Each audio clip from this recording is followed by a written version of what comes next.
গোদাবরী নদীর তীরে সুশোভন নামক ক্ষেত্রে তপনিষ্ঠ এবং সত্যনিষ্ঠ নামক দুর্বাসার দুই শিষ্য বাস করতেন। তো তপনিষ্ঠটা তার পুণ্যকর্ম, তপস্যা, তারপরে এইখানে তার নিষ্ঠা। নিষ্ঠা মানে অন্য কিছু ত্যাগ করবে ওইটার জন্য, পুণ্যকর্মের জন্য। তার পুণ্য নিষ্ঠা মানে পুণ্যকর্ম, তীর্থ স্নানের নিষ্ঠা মানে তার বাড়ির কাজ, ভগবত ভজন, অন্য কিছু ত্যাগ করবে, ওইটাতে তার নিষ্ঠা গুরুত্ব বেশি। আর তপনিষ্ঠ, ওটা তপনিষ্ঠ গেল। আর সত্যনিষ্ঠ, তার গুরুত্ব বেশি ভগবানের কথা কীর্তনে, ভগবানের কথা শ্রবণে। ভগবানের কথা শ্রবণের জন্য পুণ্যকর্ম ত্যাগ করবে, পরোপকার, দান, ব্রত, পুণ্যকর্ম ত্যাগ করবে। কিন্তু হরি কথা যদি কোথাও হয়, বাড়ির কাজ, টাকা পয়সা, কোনো কিছু চিন্তা করবে না, সেখানে চলে যাবে। এখন দেখুন, ওই যে এটা কথা আছে না, ওই যে সত্যনিষ্ঠ এদিকে ভাগবত পাঠ করতো, কিন্তু তপনিষ্ঠ তাতে গুরুত্ব দিত না, আদর করতো না, চলে যেত। ফর্মুলাটা কি? মাম অনাদৃত, আমাকে অনাদর করে, ধর্ময়পি, ধর্ম পর্যন্ত, পাপং, পাপে পরিণত হবে, শ্যানম প্রভাব। এত কিছু করলেন, তপ করলেন, যম, নিয়ম, আসন, প্রাণায়াম, ধ্যান, ধারণা, প্রত্যাহার, সমাধি, কত কি কায়দা করছে, কিন্তু ভাগবতকে অনাদর করে এসেছে যে ওগুলো সব পাপে পরিণত হয়ে গেছে। ফলে তার এত কিছু করার পরেও, দুর্বাসার শিষ্য হওয়ার পরেও, সারা জীবন সাধনা করার পরেও তাকে প্রেতজনি প্রাপ্ত হতে হলো। 10,000 বছর ধরে প্রেতজনি পাচ্ছে। প্রেত মানে কি? তার দেহ নেই, বিদেহী।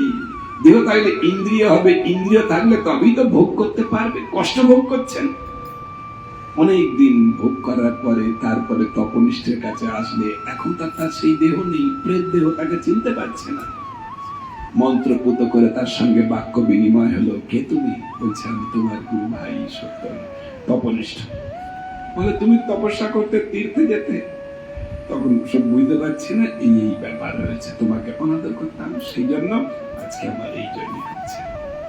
তখন তিনি বললেন, ঠিক আছে, আমি যে বৈশাখ মাসের ব্রত করেছি, আমি যে বৈশাখ মাসের ব্রতের ফল কীর্তন করেছি, তার এক মুহূর্ত এই বৈশাখ ব্রত কীর্তনের ফল আমি তোমাকে দিয়ে দিলাম।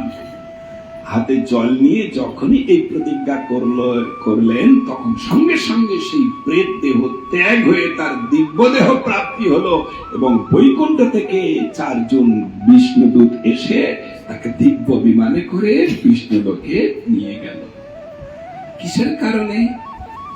এই যে বৈশাখ মাসের ব্রতের মহিমাটা শুনেছে, ব্রতটা নয়, শুধু মহিমার এক মুহূর্ত শ্রবণ কীর্তনের ফল তাকে দিয়ে দিয়েছে। তার যদি এত ফল হয়, তাহলে বৈশাখ মাসের ব্রতের ফলটা কি?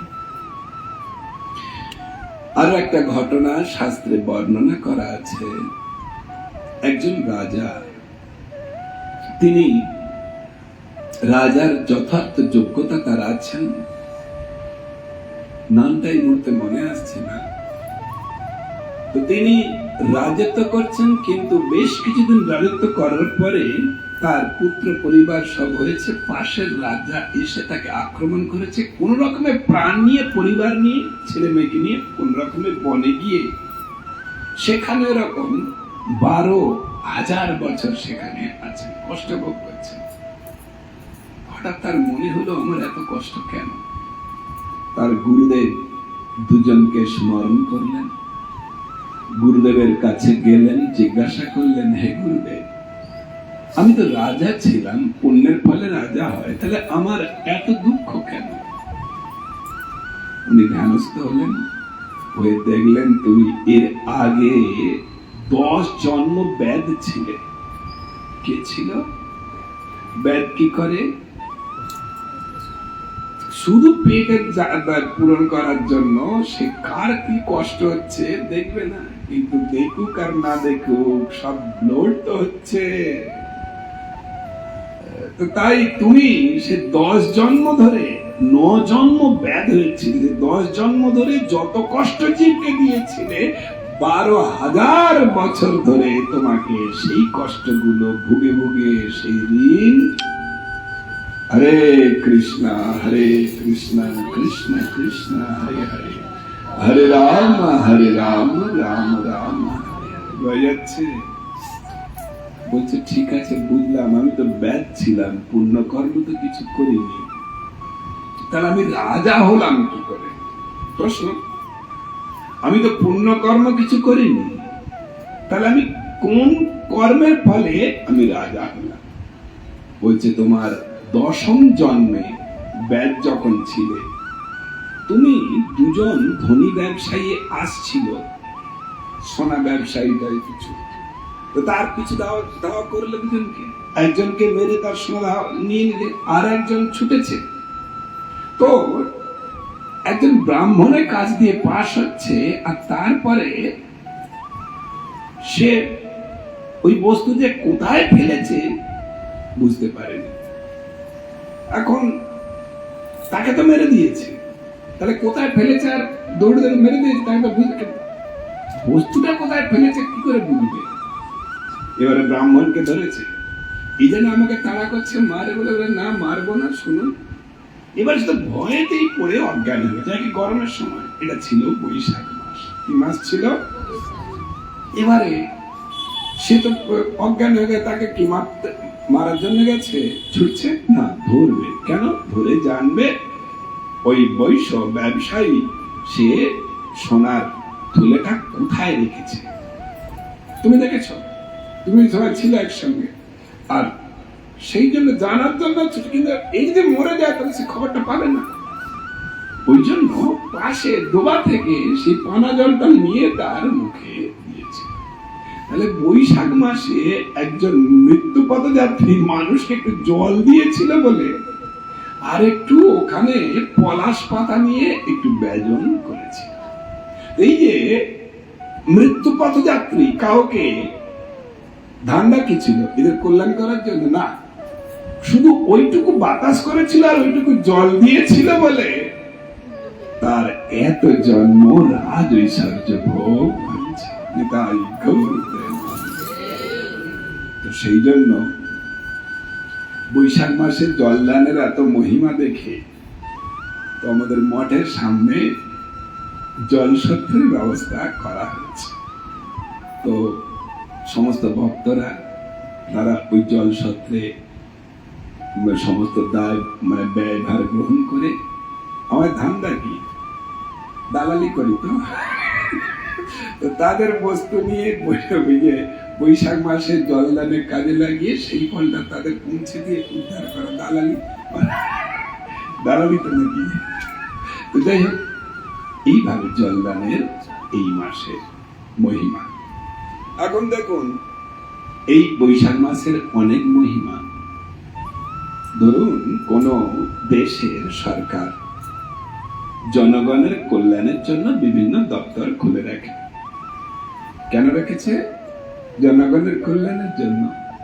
তাহলে জনগণ যদি না জানে কোন দপ্তর কোথায় আছে, কিভাবে সেখানে গেলে সরকারি সুবিধাগুলো পাওয়া যাবে, সেগুলো যদি জনগণ না বোঝে, তাহলে কি হবে? সরকারি সুবিধাগুলো জনগণ পেতে পারবে না।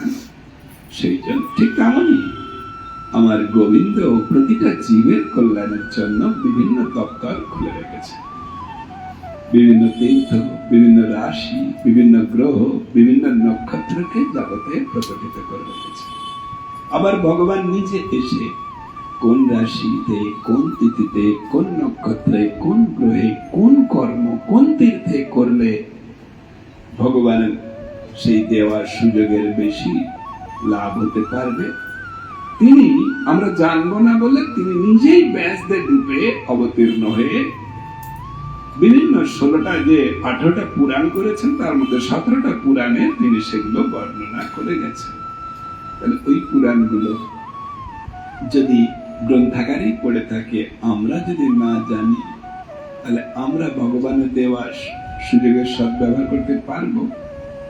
সেই জন্য আমরা যা জেনেছি তা বিনিময় করব।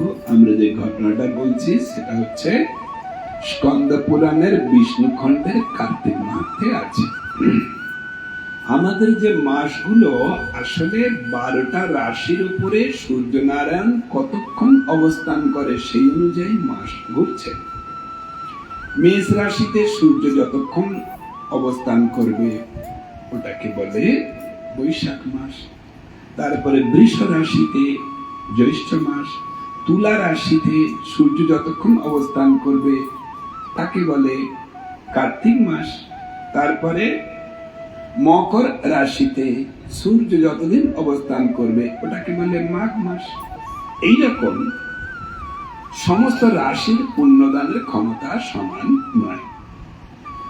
3টে মাস শ্রেষ্ঠ, বৈশাখ, মাঘ আর কার্তিক মাস। তাহলে আপনারা অন্যান্য মাসে যদি কোনো কর্ম করেন সেই কর্মের ফলটাই আপনারা পাবেন, কিন্তু যদি বৈশাখ মাসে সেই কর্ম মাঘ মাসে করলে তার 100 গুণ ফল পাবেন, বৈশাখ মাসে করলে তার 1000 গুণ ফল পাবেন, আর কার্তিক মাসে করলে তার 10,000 নয় 1,00,000 গুণ ফল পাবেন। ধরুন আজকে ভাগবত শ্রবণ করছেন, এটা অন্য দিনে করলে, অন্য মাসে করলে একদিন ভাগবত শ্রবণের ফল হতো, কিন্তু বৈশাখ মাস হচ্ছে মানে 1000 বা 10,000 দিন ভাগবত শ্রবণের ফল আপনার প্রাপ্তি হয়ে গেল। তাই গৌর প্রেম। আবার এই মাসে যদি একাদশী করেন, ওই 1000 বা 10,000 একাদশী ব্রতের ফল একটা একাদশী করে পাবেন। আর এই মাসে যদি একটা মুরগি মারতে পারেন, 10,000 মুরগি মারার ফল আপনার একটা মুরগি মেরে। হরে কৃষ্ণ হরে কৃষ্ণ, এটা না বললেই হতো নাকি? বিষয় হচ্ছে প্রফিট লস সবই অত গুণ পাবে। আবার আপনারা এখানে যারা এসছেন, কুম্ভ স্নানে কে কে গেছেন? ভাবতে বলুন, কুম্ভ স্নানে গেছিলেন? কুম্ভ স্নানে প্রায় গিয়েছিল, এবারে যে মহাকুম্ভ গিয়েছিলেন, গিয়েছিলেন তো ওই কুম্ভ স্নান অপেক্ষা বেশি ফল ঘরে বসে পাওয়ার ব্যবস্থা আছে। বলছেন স্কন্দ পুরাণের বিষ্ণু খণ্ডের বৈশাখ মাসে ব্রহ্মা নারদকে বলছেন যে বৈশাখ মাসের ব্রাহ্ম মুহূর্তে যদি কেউ স্নান করতে পারে, সারা বিশ্বের যত তীর্থ আছে সমস্ত তীর্থে স্নানের ফল প্রাপ্ত হবে। যখন সত্যি কি বলছে, তখন জিজ্ঞাসা করছেন কেন? তখন বললেন, ভগবান বিষ্ণু বলছেন, ব্রহ্মা বলছেন যে শোনো বৎস, কোন এক সময় ভগবান বিষ্ণু সমস্ত বিশ্বের যত তীর্থ আছে সমস্ত তীর্থের আধিকারিক দেবতাদের বা ভারপ্রাপ্ত যে দেবতা তাদেরকে ডাকিয়ে ডেকে সভা করে আর বলছেন সবাইকে, হে তীর্থের দেবতাগণ, তোমাদের যে ওই বিভিন্ন এলাকায় এলাকায় রাখা হয়েছে, ওই এলাকার মানুষ তোমাদের শরীরে স্নান করলে তাদের পুণ্যদান করবে, আর পুণ্যদান করে তাদের ভালো কাজ করার প্রবণতা বাড়াবে, এবং যারা স্নান করতে আসবে তাদের পাপ ক্ষয় করে দিয়ে খারাপ কাজ করার প্রবণতা কমিয়ে ধীরে ধীরে আমার দিকে প্রেরণ করবে। সেই জন্য তোমাদের বিভিন্ন জায়গায় রাখা হয়েছে। সমস্ত তীর্থের আধিকারিক দেবতারা এক বাক্যে বললেন, হে প্রভু, আপনার নির্দেশ তো আমরা নিরলস পরিশ্রম করে একবার রাত জেগে সেই কাজই করে চলেছি, আপনার নির্দেশ পালন করছি। ভগবান বললেন, আমি জানি, কিন্তু আমার প্রিয় বৈশাখ মাস এবং কার্তিক মাসে শুধু তীর্থে বসে থাকবে, কখন কে তোমার শরীরে স্নান করবে তাদের পুণ্য দেবে, পাপ ক্ষয় করবে। আমার প্রিয় কার্তিক মাস আর বৈশাখ মাসের ব্রাহ্ম মুহূর্তে এরকম করলে হবে না। হে প্রভু, আপনার প্রসন্নতার জন্য আপনার প্রিয় কার্তিক বৈশাখ মাসের ব্রাহ্ম মুহূর্তে আমাদের কি আদেশ করেন? তখন বললেন, যেখানে যেখানে আমার প্রিয় কার্তিক মাস এবং বৈশাখ মাসের ব্রাহ্ম মুহূর্তে যেখানে যেখানে জল থাকবে সেখানে তোমাদের অবস্থান করতে হবে। এমনকি যদি কেউ ঘরের মধ্যে জল তুলে রাখে, তাহলে তার ঘরে তোলা জলে তোমাদের গিয়ে অবস্থান করতে হবে। কখন? কার্তিক মাসের বা বৈশাখ মাসের ব্রাহ্ম মুহূর্তে। কোন সৌভাগ্যবান ব্যক্তি যদি ওই কার্তিক মাসে বা বৈশাখ মাসের ব্রাহ্ম মুহূর্তে তোলা জলে স্নান করে, তাহলে সমস্ত তীর্থ স্নানের ফল তাদের দিতে বাধ্য থাকবে। আরো বললেন, যদি কেউ ঘরের মধ্যে তোলা গরম জলে স্নান করে, তদাপেক্ষা ঘরের মধ্যে তোলা শীতল জলে স্নান করলে 10 গুণ ফল বেশি পাবে। আবার ঘরের মধ্যে তোলা শীতল জলে স্নান করলে যা ফল হবে, ওটা যদি বাইরে গিয়ে তোলা জলে স্নান করে, ঘরে স্নান অপেক্ষা বাইরে তোলা জলে স্নানে 10 গুণ ফল বেশি। আবার ওটা যদি পুকুরে নেমে স্নান করতে পারে, তাহলে তোলা জল অপেক্ষা 100 গুণ ফল বেশি পাবে। আবার যদি ওটা পুকুরে নেমে স্নান করলে যা ফল হবে, ওটা যদি নদীতে গিয়ে স্নান করতে পারে, তাহলে আরো 100 গুণ ফল বেশি হবে।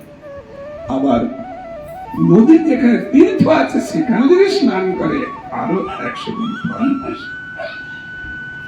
ব্যাপারটা বলা হলো। আপনার স্নান করে শরীর খারাপ করে আর ধর প্রভুকে, প্রভু বলেছে না, সব রকম বলা আছে, আপনার পরিস্থিতি অনুযায়ী আপনি করবেন। সব বলে দেবো। ব্রাহ্ম মুহূর্তটা হচ্ছে সূর্য উদয়ের 4 দণ্ড পরিমিত সময় আগে থেকে ব্রাহ্ম মুহূর্ত আরম্ভ হয়। কত? 4 দণ্ড পরিমিত সময় আগে থেকে। 1 দণ্ড মানে প্রায় 24 মিনিট, 4 দণ্ড মানে 4 24 96 মিনিট, 96 মিনিট মানে 1 ঘন্টা 36 মিনিট। আর ব্রাহ্ম মুহূর্তটা কতক্ষণ থাকে? 48 মিনিট। অর্থাৎ সূর্যোদয়ের 48 মিনিট আগে স্নানটা করলেই ভালো।